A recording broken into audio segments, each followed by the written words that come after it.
Bien, entonces vamos a continuar donde habíamos quedado la sesión de la última clase. Les recuerdo que estábamos viendo el tema de cromatografía de reparto en las dos modalidades, fase normal y fase reversa. Y habíamos quedado en la última sesión de una vez de explicar los fundamentos de la cromatografía de reparto. Era ahora tratar de aplicarlo un poco a la resolución de un par de problemas. Y esto se basa en lo siguiente. Habíamos visto en la última clase que existe una relación entre el factor de retención, el logaritmo de K, y la polaridad tanto de la fase móvil como de la fase estacionaria.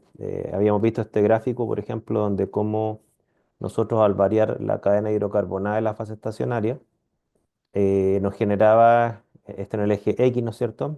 Nos generaba un incremento en el factor de capacidad de lo que son analitos que están reteniendo en ella.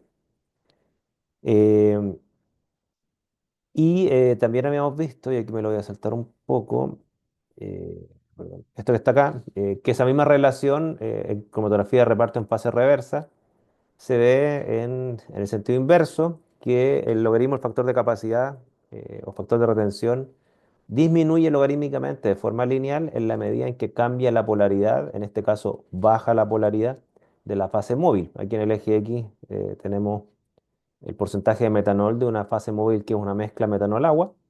Entonces, claro, si nos vamos hacia la derecha, es decir, cuando incrementamos la proporción de metanol en volumen en esa mezcla, los factores de capacidad tienden a bajar y habíamos quedado en la última clase que esa relación que en cromatografía de reparto se ve en ese sentido, en fase reversa, ¿no es cierto? En fase normal se ve en el sentido inverso. Eh, Esa relación se matematizó en base a estas expresiones que están acá, que estas expresiones que están acá nos muestran cómo varía el factor de capacidad de un analito en una condición uno versus una condición 2 cuando cambia la polaridad de la fase móvil. ¿Ok? Se entiende que si la polaridad de la fase móvil disminuye, en el caso de cromatografía de reparto en fase reversa, los factores de capacidad van a disminuir, que sería la expresión que está acá abajo. Y al revés, ¿no es cierto? Si estamos en cromatografía de reparto en fase normal, es decir, la fase estacionaria es polar, los factores de capacidad van a tender a aumentar en la medida que la polaridad tiende a disminuir, que sería la expresión que está acá arriba. Por eso la expresión de arriba es inversa a la de abajo respecto a el signo negativo que tiene la influencia de la polaridad sobre la potencia de 10. Creo que hasta ahí habíamos quedado la última sesión. Y lo que nos queda entonces por ver es hacer algunas aplicaciones de esto. En el fondo, cómo nosotros podemos hacer tanto explicaciones como predicciones termodinámicas respecto del efecto que tiene la polaridad de la fase móvil sobre las cifras de mérito cromatográfico. ¿Ok? Eso es lo que vamos a ver a continuación. Si hay alguna pregunta, me dices, ¿ya? No hay ningún problema.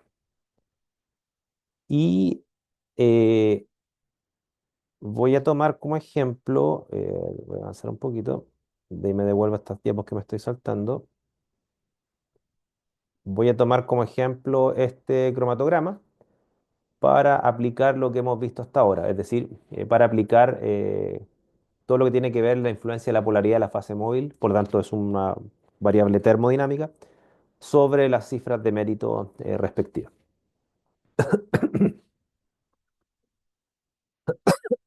Perdón. Entonces, ¿qué es lo que tenemos en este cromatograma? Si ustedes se fijan, tenemos un cromatograma en esta figura que nos muestra la separación de cuatro analitos, en donde el último analito está diluyendo aproximadamente a los 8 minutos. ¿Ok? Esa es la condición inicial, ¿no es cierto? Y si ustedes se fijan, separar cuatro analitos en 8 minutos, si es que ustedes lo consideran elevado en tiempo, entonces uno podría hacer cálculos respecto de, eh, por ejemplo, qué polaridad de fase móvil yo necesitaría si es que quiero disminuir los tiempos de retención. Si ustedes se fijan, ¿no es cierto? Esta es una cromatografía de reparto. Aquí está la composición de la fase móvil inicial, ¿no es cierto? Es una fase móvil que es isocrática, es decir, es una fase móvil cuya composición es constante, es una mezcla entre la, el solvente A, voy a marcar aquí en el puntero, es una mezcla entre el solvente A, que es agua con un soluto, y un solvente B, que es acetonitrilo con un soluto. Esa mezcla es 60 a 40, ¿ok? O sea, 40% agua a 60% acetonitrilo, y se aplicó durante toda la cromatografía, ¿ok? Otro dato que les tengo que dar es que esta es una cromatografía de reparto, pero en modalidad de fase reversa. ¿Cómo yo me puedo dar cuenta que es en fase reversa? La opción número uno es que el cromatograma nos entregue esa información, nos diga directamente, ya sea que esta es una cromatografía de reparto en modalidad RP, fase reversa por su sigla en inglés, o que nos digan que la columna es C8 o C18, que nos están diciendo que la columna es hidrocarbonada polar. Sería lo mismo que concluir que es una cromatografía de reparto en fase reversa. Em, pero, ¿no es cierto? Eh, en este caso, ¿no es cierto? Uno puede, si es que uno conociera las estructuras moleculares de estos analitos, que aquí en este caso no lo conocemos, uno podría darse cuenta que en cromatografía de reparto en fase reversa, los analitos más apolares tienden a eluir posteriormente. ¿Ok? Aquí todas tienen grupos metilo, así que es difícil darse cuenta. En cualquiera de los casos, aquí tenemos una cromatografía de reparto en fase reversa. Y lo que tenemos que calcular es, bueno, yo quiero disminuir el tiempo de retención de la última especie, que está en 8 minutos, y supongamos que nosotros lo queremos llevar a 5 minutos, y esto solo cambiando la composición de la fase móvil. Esa es un poco la pregunta. En el fondo, ¿qué composición de fase móvil deberíamos tener para que el tiempo de retención de la última especie baje desde 8, que es su condición inicial, a 5 minutos, perdón, que es su condición final? Ese es el cálculo que vamos a hacer. ¿Ok? Ahora, para hacer ese cálculo, vamos a hacer lo siguiente. Permítanme un segundo. Voy a tomar la expresión de la cromatografía de reparto en fase reversa y la vamos a pegar acá para hacer los cálculos mirando siempre la ecuación. ¿Ok? Un segundo acá, la voy a pegar y la voy a proyectar acá.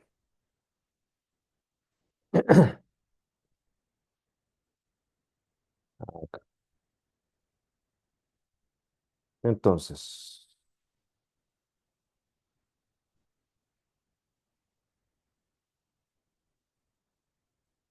ya, aquí puse las dos ecuaciones que nos sirven para este cálculo. Por un lado, la ecuación que nos relacionada con fase reversa, ¿no es cierto? Que es cómo varía el factor de capacidad respecto de las polaridades. Y también pegué la expresión de resolución que quizás nos va a servir para una pregunta posterior que vamos a hacer. ¿Por qué es importante tener esta ecuación en mano? Primero lo voy a discutir cualitativamente y después cuantitativamente.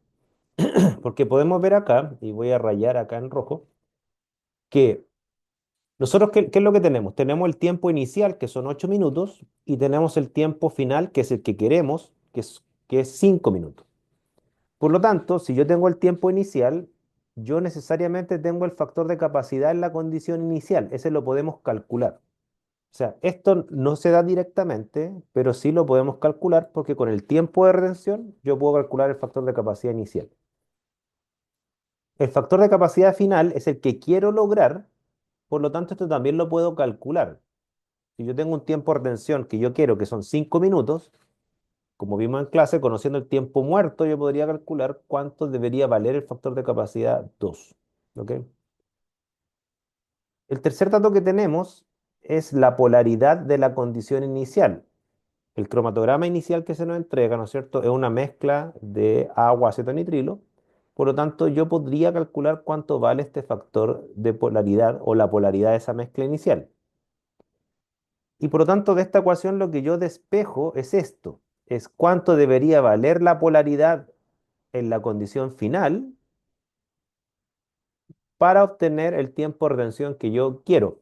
Y con esa polaridad yo podría calcular la composición de la fase móvil que me dé esa polaridad. Esa es la lógica que tiene este ejercicio. Por lo tanto, lo que vamos a hacer a continuación es hacer los cálculos paso a paso. ¿Ok? Vamos a utilizar esta expresión, la voy a dejar proyectada acá, pero voy a traer antes dos datos que necesitamos, ¿ya? ¿Cuáles son esos datos? Los voy a traer a colación, ¿no es cierto? Eh, por un lado, necesitamos la polaridad de los solventes, ¿ya? Yo acá voy a pegar esta polaridad de los solventes aquí en la misma diapositiva. Voy a pegar esto acá. Voy a pegar la tabla de las polaridades, la voy a proyectar inmediatamente. Y voy a traer también las condiciones que queremos, que son los tiempos iniciales y finales. Ya, aquí voy a volver a proyectar esto.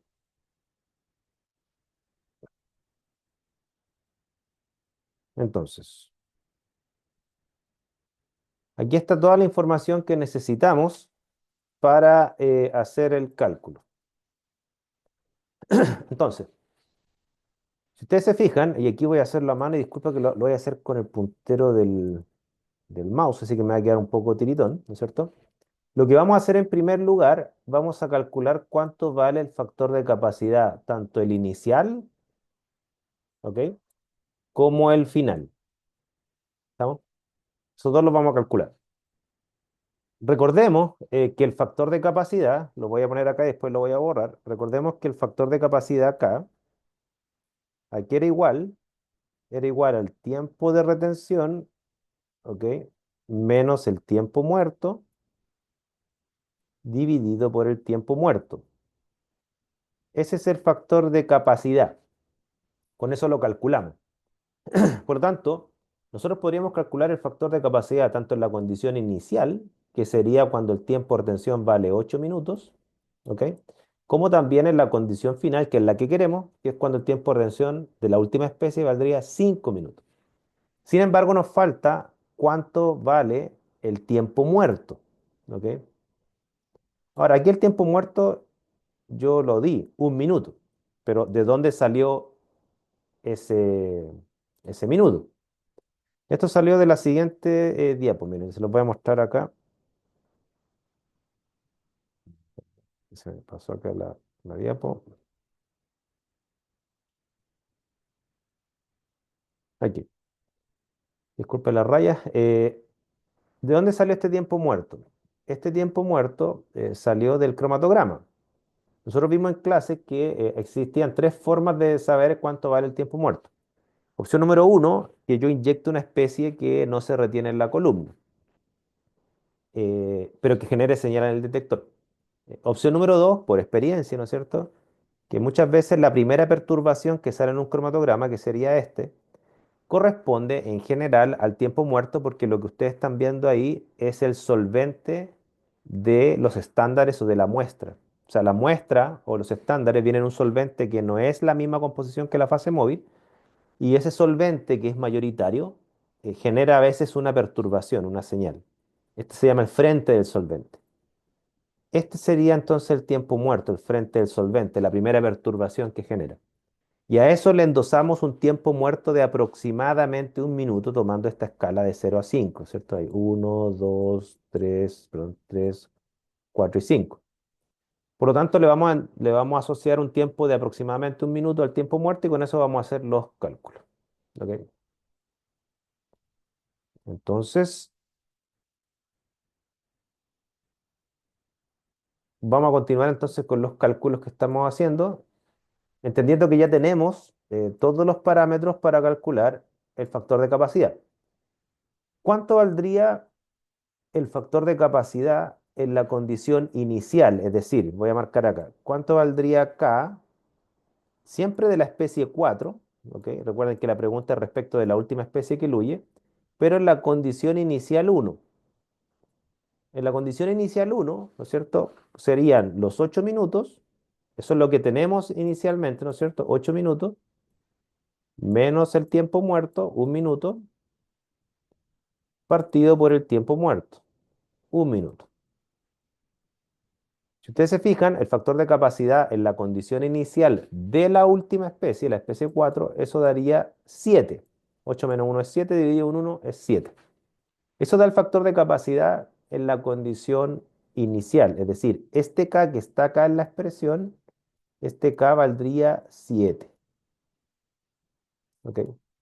K2 sería el factor de capacidad que queremos lograr. El factor de capacidad lo queremos bajar. ¿Por qué? Porque queremos bajar el tiempo de la última especie de 8 a 5 minutos. Por lo tanto, vamos a tener un factor de capacidad de la misma especie, la última, 4, ¿ok? Pero en la condición 2, en la condición donde el tiempo de retención baja a 5 minutos. Por lo tanto, el factor de capacidad sería 5, ¿ok? Menos el mismo tiempo muerto, no ha cambiado ni el flujo ni las dimensiones de la columna, por lo tanto el tiempo muerto es exactamente el mismo, dividido por el mismo tiempo muerto, y eso nos da entonces un factor de capacidad de 4, ¿ok? Es decir, el factor de capacidad en la condición final sería 4, ¿ok? Ahí tenemos nosotros esas dos variables en las expresiones de Snyder, ¿ok? Ahora, nosotros respecto de las variables de polaridad, nosotros tenemos la polaridad inicial. ¿Por qué? Porque sabemos la composición de la fase móvil inicialmente. Sabemos cuánto es. Recordemos que el cromatograma nos decía que esta era, si mi memoria no me falla, si no me voy a devolver, creo que era 60-40 agua acetonitrilo, si mal no recuerdo, voy a devolverme. Aquí está, ¿no es cierto? Era 40-60, ¿no es cierto? Era 40% agua, 60% la fase orgánica de acetonitrilo. Entonces, ¿nosotros qué es lo que sabemos? Sabemos que eh, era 40% agua, 60% acetonitrilo, por lo tanto nosotros podríamos calcular cuánto vale P1. ¿Cuánto vale P1? Bueno, si recordamos las expresiones de Snyder, ¿no es cierto? La polaridad de una mezcla, en este caso la polaridad en la condición 1, ¿a qué va a ser igual? Va a ser igual a las fracciones en volumen de los solventes, 0,4 para agua, 0,6 para acetonitrilo, multiplicado por sus respectivas polaridades de solvente puro. En el caso del agua, ¿no es cierto? La polaridad del agua es 10,2, la polaridad del acetonitrilo es 5,8. Por lo tanto, la polaridad de esa mezcla sería igual a ¿qué? Sería 0,4, ¿no es cierto? Que es el porcentaje en volumen del agua, por 10,2, ¿ok? Que es la polaridad del agua pura, más 0,6, que es la polaridad del acetonitrilo, por la polaridad del acetonitrilo puro, que es 5,8. ¿Ok? Y eso me va a dar una polaridad. Veamos cuánto da. Si tiene alguna pregunta, me dicen nomás, Macarena. 0,4 por 10,2 más 0,6 por 5,8. Ya, eso me da 7,56. Ya, esa es la polaridad de la mezcla de la fase móvil inicial. Es decir, este P vale 7,56. ¿Ok? Entonces, ¿qué es lo que podemos despejar de esta relación matemática en función de lo que se pregunta, ¿no es cierto? Podemos despejar cuánto vale P2. ¿Qué sería P2? P2 sería el valor que debe tener la polaridad de la fase móvil en la condición 2, es decir, para disminuir el tiempo de retención de la última especie de 8 a 5 minutos. Eso es lo que vamos a despejar, la polaridad de la fase móvil necesaria para disminuir el tiempo de retención de 8 a 5 minutos. Como esta es cromatografía de reparto en fase reversa, necesariamente la polaridad debería dar más baja. Cuando las polaridades bajan en cromatografía de reparto en fase reversa, cuando las polaridades de la fase móvil me refiero, bajan, necesariamente los factores de capacidad y los tiempos de retención disminuyen. ¿Ok? ¿Por qué? Porque los solutos se vuelven más solubles en esta fase móvil. Entonces, vamos a despejar esto. A ver, un segundo. Sería, sería 4 dividido en 7. Eso me da un valor, 0,57. Voy a aplicarle logaritmo a ese valor, logaritmo en base 10. Eh, Se me fue. 4 dividido en 7, 0,571, 0,571. Entonces, logaritmo de base 10 de 0,571. Ya. Entonces, voy a borrar acá para que me quede la solución acá. Voy a hacerlo paso a paso para que no se vayan a perder, ¿no es cierto? Entonces, yo hice la división 4 dividido en 7, eso me dio 0,571, y le apliqué el logaritmo en base 10 para sacarle esta parte de 10 que está acá. Y esto me da, voy a poner como texto, ¿no es cierto? Me da que menos 0,24, eso me da, ¿no es cierto? Sería igual a, paréntesis, eh, P2 menos P1, ¿ok? Dividido en 2.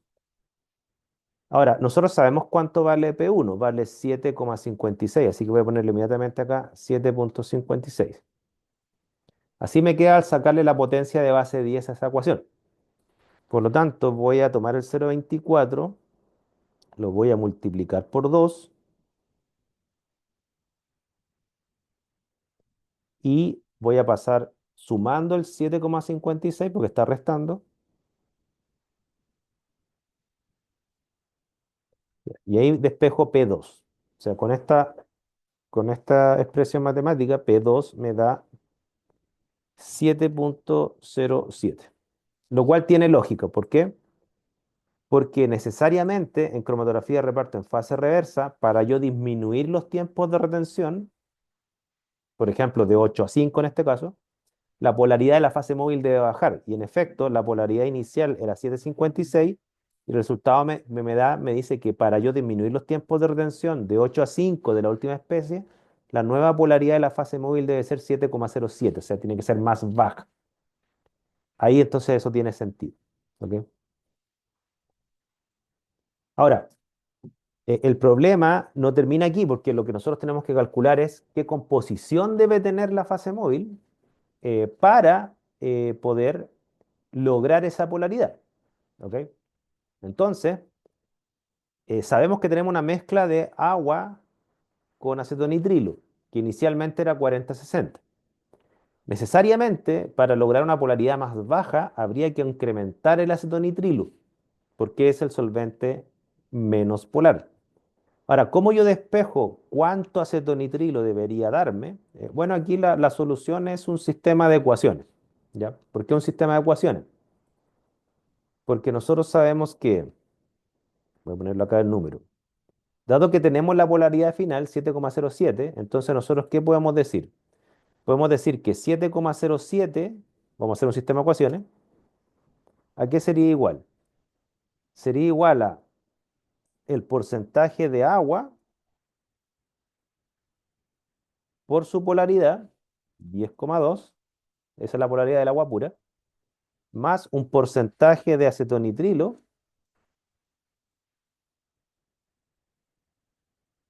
por su polaridad, 5,8. O sea, esta suma es válida. O sea, la nueva fracción de agua, que es una incógnita, por su polaridad pura, 10,2, más la nueva fracción de acetonitrilo por su polaridad pura, 5,8, esa mezcla debería darme la polaridad 7,07. Pero como tenemos una ecuación y dos incógnitas, necesitamos una segunda ecuación. ¿Cuál es esa segunda ecuación? Que la suma de las fracciones,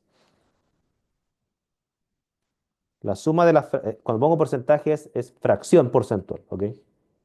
La suma de las fracciones de la fracción porcentual de agua más la fracción porcentual de acetonitrilo, eso debe ser uno, porque son fracciones en volumen. Entonces debe ser igual a uno, ¿ok?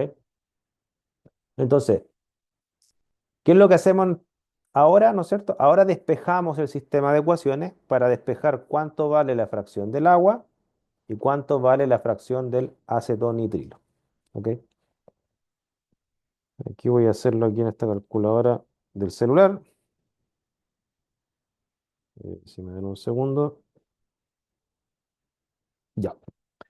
Entonces, para mí lo más fácil sería que voy a despejar, por ejemplo, bueno, en realidad no hay ninguna forma muy simple de hacerlo, pero por ejemplo, una forma podría ser que yo despejo el acetonitrilo, lo dejo en función del agua, ¿ok?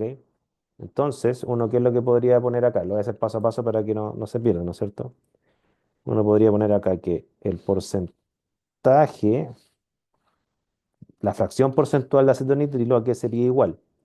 Tomando la primera ecuación, sería igual a, paréntesis, 7,07 menos la fracción porcentual del agua por 10,2, ¿ok? Y todo eso dividido por 5,8. Voy a ponerlo acá abajo mejor. Así, ¿no es cierto? Así. Para dejar la ecuación un poquito más eh, digerible visualmente, ¿no es cierto? Voy a dividir los constantes por 5,8. 7,07 dividido por 5,8, eso me da 1,22. Entonces voy a poner que esto es igual a 1,22 y 10,2 dividido por 5,8, eso me da 1,76 menos 1,76 por la fracción porcentual del agua. ¿Ok? Ahí está. Así me queda la expresión de acetonitrilo en función del agua. ¿Ok? Entonces, ¿qué es lo que hago? Ahora lo reemplazo en la ecuación de abajo, ¿no es cierto? Que está un poquito más simple. Entonces voy a ponerlo acá al lado, ¿no es cierto? Si yo reemplazo el acetonitrilo y lo dejo en función del agua, me quedaría que la ecuación de abajo, uno, ¿no es cierto? Es igual a porcentaje de agua más porcentaje de acetonitrilo. Esto sería igual al porcentaje del agua, nuevamente, ¿no es cierto? La fracción porcentual del agua, más 1,22 menos 1,7 fracción porcentual del agua.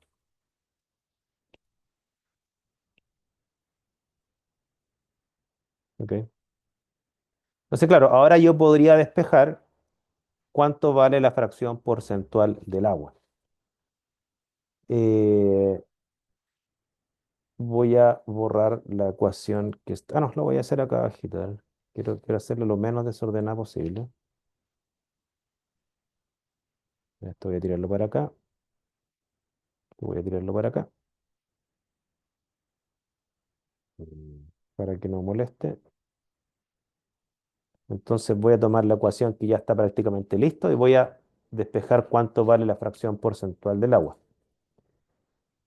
La fracción porcentual del agua entonces sería igual a que a uno menos 1,22, ¿no es cierto? Eh, Voy a hacerlo acá, ¿no es cierto? Me quedaría uno menos 1,22, porque el 1,22 pasa restando, ¿no es cierto? Sería igual a eh, menos 0,7 fracción porcentual del agua. Si es que yo paso las constantes a un lado y las variables a otro, ¿no es cierto? Y las sumo las variables, porcentaje de agua menos 1,7% de agua me queda así. Entonces, si yo despejo esto, ¿no es cierto? Me queda que 0,22 dividido por 0,7. Ya, aquí me da que el porcentaje del agua, o sea, la fracción porcentual del agua, ¿verdad? Esto es fracción, no porcentaje. La fracción porcentual del agua me quedaría 0,31. Eso es lo que me da. Lo cual tiene sentido, es decir, pasamos de un 40% de agua a una fracción 0,31, es decir, 31% de agua. Si la fracción porcentual del agua es 0,31, por lógica, entendiendo que la suma de las fracciones debe dar 1, ¿no es cierto? Entonces el porcentaje de acetonitrilo o la fracción porcentual de acetonitrilo debería ser la diferencia respecto a 1, o sea, es 0,69. ¿Está? O sea, con un 31% de agua y con un 69% de acetonitrilo, esa es la respuesta final, nosotros conseguiríamos disminuir el tiempo de retención de la última especie de 8 minutos a 5 minutos. Esa es la respuesta. Ahora, obviamente que, o sea, perdón, esto no es obvio, pero es importante destacar que si yo cambio la composición de la fase móvil, no va a afectar solo al tiempo de retención de la última especie. También va a afectar al tiempo de retención de todas las otras especies porque este cambio de fase móvil se aplica de tiempo cero en adelante. Entonces, así como bajó el tiempo de retención de la última especie, de 8 a 5, las otras especies también van a bajar su tiempo de retención. Entonces habría que calcular cuánto bajan los tiempos de retención de toda la otra especie, pero van a bajar también. Y tienen ustedes una forma más o menos de estimar el efecto que tiene sobre el tiempo de retención un cambio de polaridad o de composición de fase móvil. ¿Ok? Ahora, cuando uno cambia la composición de la fase móvil, también cambia las resoluciones. ¿Ok? ¿Por qué? Porque, y aquí voy a devolverme a un aspecto cualitativo y si me da el tiempo voy a hacer un cálculo cuantitativo, porque como vimos nosotros en la expresión de Purnell, que se la voy a mostrar a continuación una vez que borre todo esto, eh, la resolución depende de los factores de capacidad. Entonces, me voy a devolver a la expresión de Purnell. Ahí está muy chiquito, voy a buscar la expresión de Purnell. No, voy a tomar esta que está chica, la voy a agrandar un poco para efectos de recordatorio. Acá, acá, acá. Ya.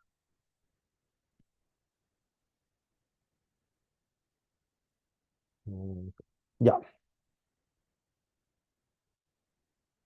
Entonces, esta es la expresión de Purnell. Si yo cambio la polaridad de la fase móvil, voy a cambiar la resolución. ¿Pero por qué la voy a cambiar? Y aquí hay que mirar la expresión de Purnell. La teoría de cinética de ilusión a nosotros nos dice que esta componente de la expresión de Purnell, que es el número de platos teóricos, ¿no es cierto? Es una componente que tiene una dependencia exclusivamente física, es decir, depende del largo de la columna, del diámetro de la partícula y del flujo o velocidad lineal de la fase móvil. Si yo estoy cambiando la composición de la fase móvil, no estoy cambiando ni el flujo de la fase móvil, ni el largo de la columna, ni el diámetro de la partícula, entonces, en términos de Purnell, esta variable no cambia por cambiar la composición de la fase móvil. Pero acabamos de demostrar que si yo cambio la composición de la fase móvil, sí cambio el factor de capacidad de los analitos. En este caso, nosotros fíjense que aumentamos el contenido de acetonitrilo, ¿ok? Y bajamos el factor de capacidad. O sea, el factor de capacidad bajó por disminuir la polaridad de la fase móvil. Si el factor de capacidad baja, todo este término va a bajar. Por ejemplo, si baja el factor de capacidad, como vimos recién, ¿no es cierto? Baja de 7 a 5, ¿no es cierto? Quiere decir que este término baja en condición inicial, de 7 octavos, 7 dividido por 1 más 7, 7 octavos, baja a 5 sextos. 7 octavos es más que 5 sextos. Por lo tanto, todo este término baja. Y claro, lo que queda, digamos, por considerar en la reflexión, que esto yo lo mencioné en clase, pero aquí lo voy a volver a mostrar, es que este término, alfa, la selectividad, este es un término termodinámico, ¿ok? Y si estamos cambiando la composición de la fase móvil, efectivamente ese es un cambio termodinámico, afecta a los coeficientes de distribución y por lo tanto, en términos cualitativos, alfa depende de la composición de la fase móvil. Pero ¿qué es lo que pasa? Que si recordamos que alfa es la relación de factores de capacidad, ¿no es cierto? De una especie A dividido por una especie B, ¿no es cierto? ¿Qué es lo que pasa? Que si yo cambio la polaridad de una fase móvil y la polaridad va a afectar los tiempos de todas las especies en base a la misma relación matemática de Snyder, por lo tanto, claro, si yo bajé el tiempo de retención de la especie 4 de 8 a 5 minutos, también voy a bajar en la misma proporción el tiempo de retención de la especie 3. Por lo tanto, si baja A y baja en la misma proporción B, entonces matemáticamente este término es constante. ¿Ya? O sea, ¿por qué repito matemáticamente? No quiere decir que alfa no depende de la fase móvil. Sí depende de la fase móvil, pero en este caso, matemáticamente va a mantenerse constante porque va a afectar a las dos, al numerador y al denominador del término en la misma proporción. O sea, por eso podemos decir que este es constante, ¿ya? No porque no sea una variable termodinámica, una cifra de mérito termodinámica, sino que porque matemáticamente se mantiene constante. Entonces, lo que me queda de tiempo, voy a calcular qué efecto tendría esto sobre la resolución. ¿Ok? Me queda un poco de tiempo.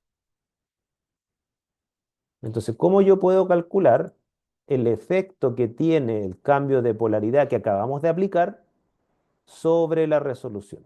¿Ok? Ahora, ¿qué es lo que vamos a hacer? Vamos a volver al cromatograma inicial porque hay que capturar algunos datos que nos necesitamos. Eh, ¿Este era el cromatograma inicial? No, este no era, perdón. Este era el cromatograma inicial, ya. ¿Qué datos vamos a calcular inicialmente? Fíjense. Si yo quiero ver qué efecto tiene la polaridad de la fase móvil sobre la resolución, que es lo que vamos a ver a continuación, yo lo primero que necesito saber es cuánto vale la resolución en mi condición inicial. ¿Ok? Entonces, del cromatograma, por ejemplo, vamos a tomar esta pareja para aplicar el cálculo del efecto de la polaridad sobre la resolución. Ciertamente que el cambio de polaridad va a afectar a todas las resoluciones, a la resolución 4.3, a la 3.2 y a la 2.1. Por razones de tiempo vamos a aplicarlo solamente al efecto sobre la resolución de la pareja 4.3. Nosotros teníamos que en la condición inicial el tiempo de retención de la especie 4 era aproximadamente 8 minutos. ¿Ok? Y tendríamos 6, 7, 8, 9 y 10, ¿no es cierto? Entonces, vamos a suponer, por razones de aproximar, ¿no es cierto?, que el tiempo de retención de la especie 3 son 7 minutos, supongamos, ¿ok? La de la especie 4 ya dijimos es 8 minutos. Y vamos a hacer una estimación, solamente para efectos de cálculo, que el ancho de la señal de la especie 3, si ustedes se fijan, al ojo debe ser un poco más de un minuto, lo mismo que la especie 4. Entonces, vamos a suponer que el ancho tanto de la especie 3 es aproximadamente igual al ancho de la especie 4 y vamos a asumir que ese ancho es aproximadamente 1.2. O sea, es un poquito más de un minuto, ¿ok? Minuto. ¿Estamos? ¿Por qué necesitamos hacer eso? Porque necesitamos calcular cuánto vale la resolución en la condición inicial, porque con esa resolución vamos a ver cuánto valdría la resolución en la condición final. Entonces, Recordemos que cuando yo quiero calcular la resolución, no predecirla, cuando quiero calcularla, yo recurro a la expresión exacta de la resolución. Es decir, que la resolución, ¿no es cierto?, ¿a qué sería igual?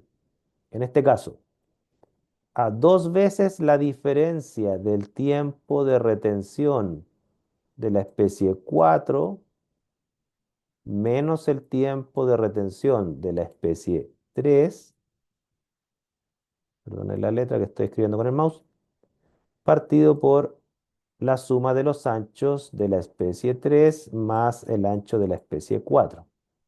¿Ok? Con eso yo calculo la resolución porque esa es la expresión exacta. Si aplicamos esto a la calculadora, ¿no es cierto? Me quedaría, déjame ver acá, sería 2 dividido por 2.4. Me quedaría que la resolución, con estos valores aproximados, ¿no es cierto?, es 0,83. ¿Ok? Esa sería la resolución de esta pareja. Y quizá el cálculo no es muy, refleja tanto la realidad, la resolución no es buena al ojo, ¿no es cierto? Pero tampoco creo que sea tan mala que sea 0,83. Yo creo que esta debe valer aproximadamente 1, 1,2, algo así. ¿Ya? Pero tomemos el valor 0,83. Entonces, ¿qué es lo que vamos a calcular a continuación? Vamos a ver, si ya tenemos la resolución inicial 0,83 y queremos ver cuánto vale la resolución si es que yo ahora incremento el agua a lo que habíamos hablado anteriormente, ¿no es cierto? O sea, perdón, disminuyo el agua de 40, que era la condición inicial, ¿cierto? Lo bajamos a 31, el agua, ¿no es cierto? Y el acetonitrilo de 60 lo subíamos a 69. Pues bien, queremos saber cuánto afectará la resolución ese cambio de composición de fase móvil. Lo que tenemos que saber de antemano, y una cosa que a mí me gusta inculcar en usted, es que de antemano uno debería saber que cualitativamente lo que debería pasar es que la resolución debería empeorar. ¿Por qué? Porque como vimos recién, y aquí sí que me voy a la expresión de Purnell, ¿no es cierto? ¿Por qué uno puede decir con tanta propiedad que la resolución debería bajar? Por la discusión que acabamos de tener hace unos minutos atrás. Es decir, si yo ya sé que en la nueva condición, este valor que está acá, que es el valor de n, va a ser constante porque no estoy haciendo cambios físicos. Si yo sé que matemáticamente este término va a ser constante, pero yo no solamente lo sé, sino que calculé que el factor de capacidad baja, o sea, este factor de capacidad va a bajar, incluso ya calculamos cuánto baja, ¿no es cierto? Recordemos que el factor de capacidad de la última especie, la 4, va de la condición inicial que valía 7 el factor de capacidad a 5.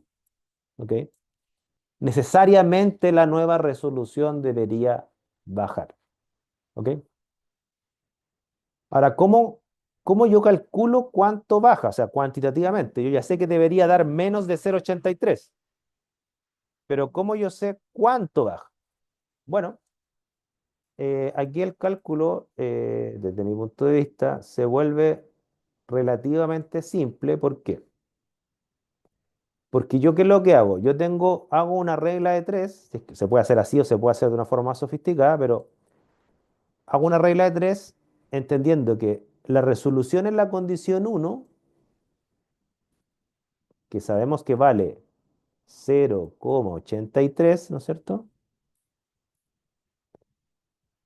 Esa resolución, dado que depende solo del factor de capacidad en este cambio de fase móvil, yo sé que es proporcional a este término que está acá, porque los otros son constantes. Puedo hacer una regla de tres porque dado que los otros términos son constantes, entonces hago la regla de tres respecto al término en el cual es variable.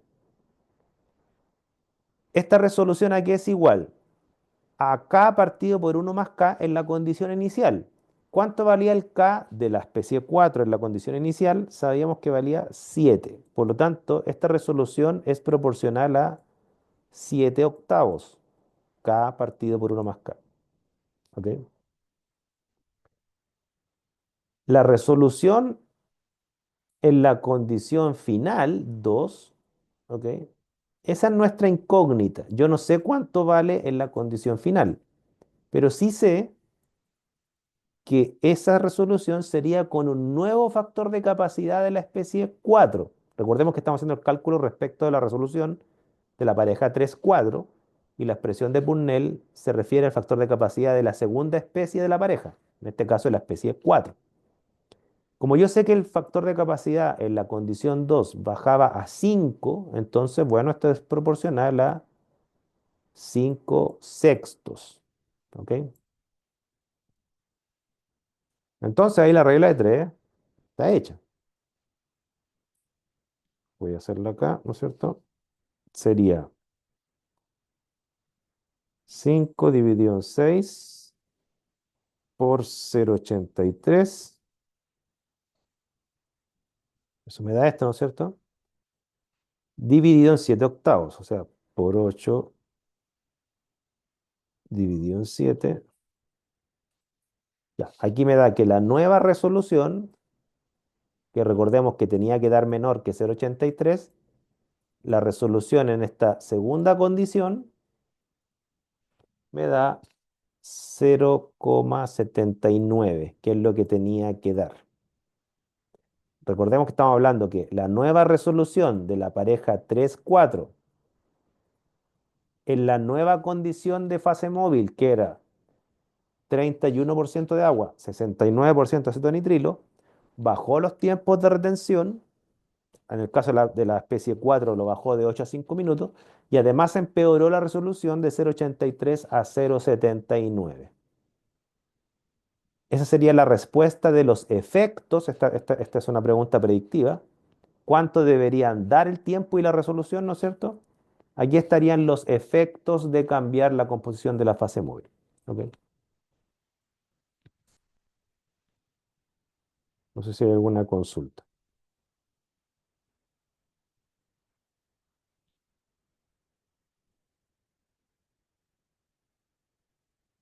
Ahora, voy a borrar mientras tanto. Los cálculos no son más complicados que esto, ¿ya? Ahora, lo que sí hay que tener presente, que esto lo voy a mencionar ahora cualitativamente, pero después ya la próxima clase vamos a hacer cálculos cuantitativos, es que todo este cálculo que acabamos de hacer presupone dos cosas, ¿ya? Presupone que el cambio de la fase móvil se hace en modalidad isocrática, es decir, que este cambio de la mezcla inicial 40-60 agua acetonitrilo a la mezcla final, que es 31-69, se aplicó en toda la corrida cromatográfica. No hubieron cambios graduales ni por gradiente. ¿Ok? Es el primer supuesto. Si yo hago cambios por gradiente, no puedo hacer estos cálculos porque estos cálculos funcionan solamente presuponiendo eso. Si hubieran gradiente, habría que hacer cálculos por segmento del gradiente. Y lo otro que presupone, que es lo que voy a dejar enunciado ahora desde un punto de vista cualitativo solamente, presupone que el pH de la fase móvil y que los analitos, ¿no es cierto? Que el pH de la fase móvil es constante o, en su defecto, que los analitos no tienen propiedades ácido-base. Esto de las propiedades ácido-base o cómo afecta el pH a la cromatografía de reparto, esto lo voy a mostrar a continuación. Voy a borrar acá y voy a irme a las diapos donde toco este tema del pH y el efecto que tiene sobre las cifras de mérito en este tipo de cromatografía, porque recordemos que cada tipo de cromatografía tiene su propia termodinámica. Miren, para ver este tema cualitativo, déjenme ver una diapositiva que no sé, acá, miren. Acá, miren. Ya, primero voy a explicar esto desde un punto de vista cualitativo con unos casos reales. Y lo que ustedes están viendo acá es una cromatografía de reparto en fase reversa. ¿Por qué sé que en fase reversa? Aquí está la sigla técnica, ¿no es cierto? RP es por reverse phase y 18 es porque además les dicen cuánto es el largo de la cadena hidrocarbonada de la fase estacionaria. O sea, es una cadena hidrocarbonada de 18 carbonos. Fíjense que aquí se están separando 5 analitos, ¿ok? Pero los 5 son ácidos carboxílicos. ¿Estamos? O sea, estas cinco señales que están acá, ¿no es cierto? Uno, 2, 3, 4 y 5, estas que están acá. Estas cinco señales corresponden a las señales que generaron la elusión de cinco ácidos carboxílicos. Ahora, aquí hay una fase móvil, ¿ok? Que es una mezcla de acetonitrilo 5% con 95% de una solución acuosa, pero es una solución acuosa que tiene, eh, ahí está, tiene un pH 6,5, ¿ok? Pero además tiene un soluto que es bien especial, que es tetrabutilamonio, ¿ok? Ya, ese soluto no es algo trivial. ¿Por qué? Porque mire, eh, la cromatografía de reparto en cualquiera de sus dos modalidades, fase normal o fase reversa, retiene solo especies neutras. ¿Por qué? Porque es por las fuerzas dipolares que los analitos se retienen.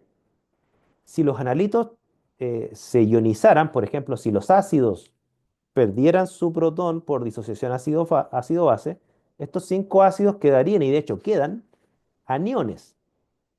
Entonces, cuando los analitos son aniónicos, pasaría la siguiente circunstancia, que esta es mi fase estacionaria, aquí está la partícula, aquí está la cadena hidrocarbonada de 18 carbonos, ¿ok? Y si yo tengo un analito aniónico, el analito aniónico va a estar rodeado de moléculas de agua, ¿ok? Por todos lados, moléculas de agua, como todo ion, ¿no es cierto? No es estable eh, más que hidratado de esta forma. Y por lo tanto, este analito no tendría afinidad por esta cadena hidrocarbonada y no se retendría, ¿ok? ¿Cómo yo puedo hacer que se retenga un analito en cromatografía de reparto, sobre todo en fase reversa? Dos opciones.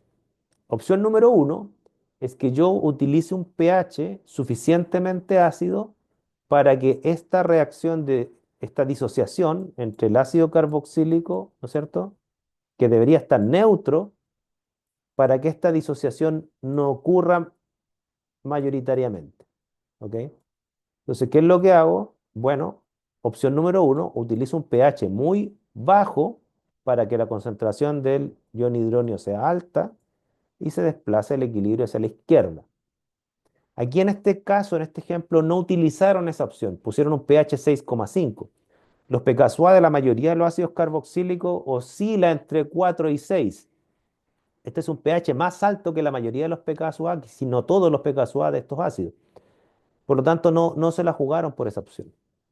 ¿Qué es lo que se la jugaron? Por una segunda opción que se llama pariónico, que es que aquí agregaron una sal, tetrabutilamonio, o sea, esta es una amina cuaternaria, ¿ok? Sería algo así, sería una amina tetrabutílica, ¿ok? Aquí estaría el grupo butilo, lo voy a escribir así, ¿no es cierto? 4 tetra, ¿no es cierto? Y por lo tanto estaría cargada positivamente. Entonces, ¿para qué se agrega eso, no es cierto? Para que el analito aniónico no se hidrolice y forme una especie neutra con la sal de tetrabutilamonio, que eso es lo que se llama par iónico. Se junta el anión con el catión, probablemente por atracción culómbica, ahí el tema del mecanismo a nivel micro cuesta elucidar cuál es exactamente, pero el hecho es que en la presencia de esta sal, el analito ahí sí se retiene, y esto se ve porque el tiempo muerto, que normalmente está antes del minuto, está bastante alejado de los tiempos de retención. ¿Estamos? Entonces, por ejemplo, voy a ver otro caso, si es que está por acá. Un segundo, voy a buscar acá, para que no arrastrar tanta raya. Vamos a ver otro caso. Entonces, ya, por ejemplo, este caso es...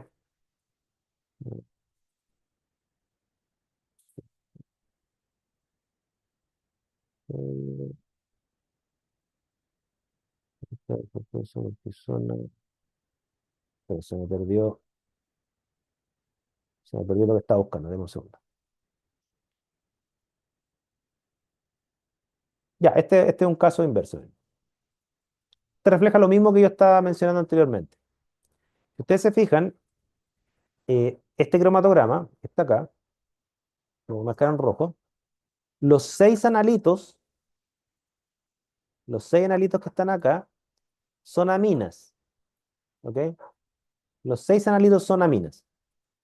Como toda amina, tienen un pKa alto, aproximadamente de 9, ¿ok? Y como toda amina, por ser una base, ¿no es cierto?, va a ser neutra a pH básico, o sea, cuando el pH está sobre el pKa, y va a ser catiónica a pH ácido. Dicho de otra forma, uno tiene aquí una amina, ¿no es cierto? Voy a escribirlo acá como le gusta lo orgánico, ¿no es cierto? Tengo un sustituyente R, amino, ¿ok? ¿No es cierto?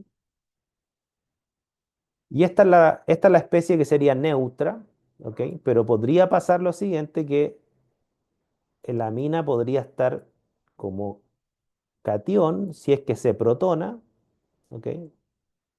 Eso haría que adquiera una carga catiónica. No queremos que esto pase, entonces esta disociación ácido-base la podríamos explotar como basificando la solución. ¿Qué sería basificando la solución, no es cierto? Sería que yo disminuya la concentración, voy a cambiar de color acá, disminuya la concentración del ion hidronio. ¿Cómo la disminuyo? Subiendo el pH.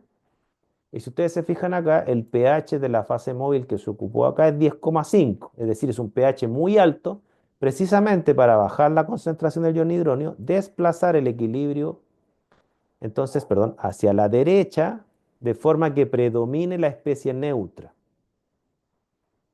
O sea, aquí fijaron un pH alto para asegurarse que las seis aminas estén neutras y se retengan en la columna y no eluyan en el tiempo muerto, que debería estar más o menos por acá.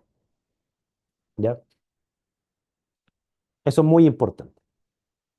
Entonces, cualitativamente hay un efecto del pH sobre las cifras de mérito cromatográfica, porque por ejemplo, en el caso de las aminas, si yo bajo el pH, lo que debería esperar es que la amina se protone, o sea, el equilibrio se desplazaría hacia la izquierda, y los tiempos de retención van a empezar a bajar de todas estas aminas, dependiendo de su pKa, ¿no es cierto? Pero si yo voy acidificando, va a ir bajando los tiempos, y si van bajando los tiempos de retención, eso va a afectar a la componente termodinámica de la resolución. ¿Cuál es la componente termodinámica de la resolución?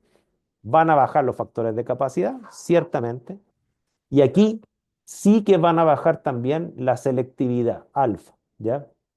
¿Por qué? Porque los factores de capacidad, si bien es cierto, bajan de todos, no bajan en la misma proporción porque no todas las aminas tienen el mismo pKa. Entonces, ¿cómo yo puedo calcular cualitativamente qué efecto tiene el pH sobre la resolución, ¿no es cierto? La línea lógica cualitativa, y aquí con esto estaría terminando, sería que yo desde el pH, yo tendría que ver qué efecto tiene sobre el coeficiente de distribución. Del coeficiente de distribución tendría que calcular cómo afecta, matemáticamente hablando, a K y a los alfa, en el caso de las parejas, ¿no es cierto?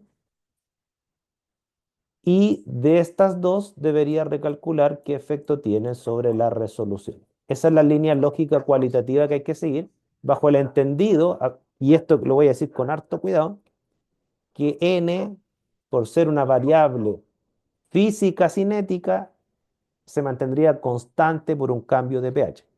Lo que acabo de decir no es cierto en la realidad, ¿ya? Bajo el modelo del plato teórico equivalente y la teoría cinética de ilusión, se presupone que n es constante cuando cambio el pH, pero en la realidad se sabe que el pH algo afecta a n, ¿ya? Pero el modelo no es suficientemente complejo, el modelo que vemos en clase, como para captar esa dependencia. Hay modelos más complejos que sí calculan el efecto del pH sobre n, pero para efectos de cálculo aproximado uno presupone que n es constante por ser una variable física. Pero para que ustedes lo piensen, si yo hago eluir un analito antes por el cambio del pH, por ejemplo, si acidifico el pH de esta fase móvil y bajo los tiempos de retención de una amina, necesariamente va a haber menos difusión longitudinal, porque cinéticamente va a eluir antes, su velocidad va a ser mayor.